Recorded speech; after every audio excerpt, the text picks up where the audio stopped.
ఇదొక అద్భుతమైన ఫ్యాంటసీ మరియు స్పోర్ట్స్ బ్యాక్డ్రాప్ డ్రామా. ఈ కథ అంతా యానిమాలియా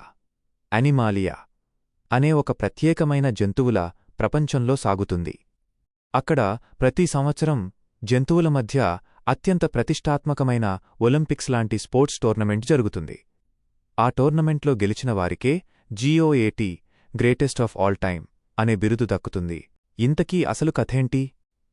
కథలో ముఖ్యంగా 2 భిన్నమైన క్యారెక్టర్లు ఉంటాయి. గ్యారీ, ఒక చిన్న నల్లటి అడవి మేకపిల్ల, చూడటానికి చాలా బలహీనంగా ఉన్నా ఎలాగైనా ఛాంపియన్ అవ్వాలనేది దీని కల. అందరూ దీన్ని చూసి ఎగతాళి చేస్తుంటారు. లియో, గతంలో వరుసగా ఛాంపియన్గా నిలిచిన ఒక ముసలి, గంభీరమైన సింహం. ఒక ప్రమాదం వల్ల తను ఆడటం మానేసి ఒంటరిగా జీవిస్తుంటుంది.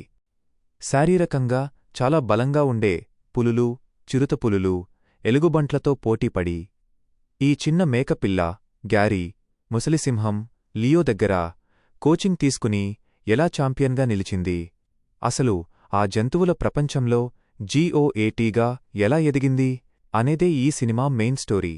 సినిమాలోని స్పెషాలిటీ: ఈ సినిమాలో చూపించిన స్పోర్ట్స్ రేసులు యానిమేషన్ విజువల్స్ థియేటర్ ఎక్స్పీరియన్స్ని ఇస్తాయి. కేవలం యాక్షన్ మాత్రమే కాదు, మనలో పట్టుదల ఉంటే సమాజం మనల్ని ఎంత తక్కువ చేసి చూసినా అధిగమించి సక్సెస్ అవ్వచ్చు అనే ఎమోషనల్ అండ్ ఇన్స్పైరింగ్ మెసేజ్ ఈ సినిమాలో ఉంది. ఈ వీకెండ్ ఫ్యామిలీతో కలిసి చూడటానికి ఇది ఒక పర్ఫెక్ట్ మూవీ.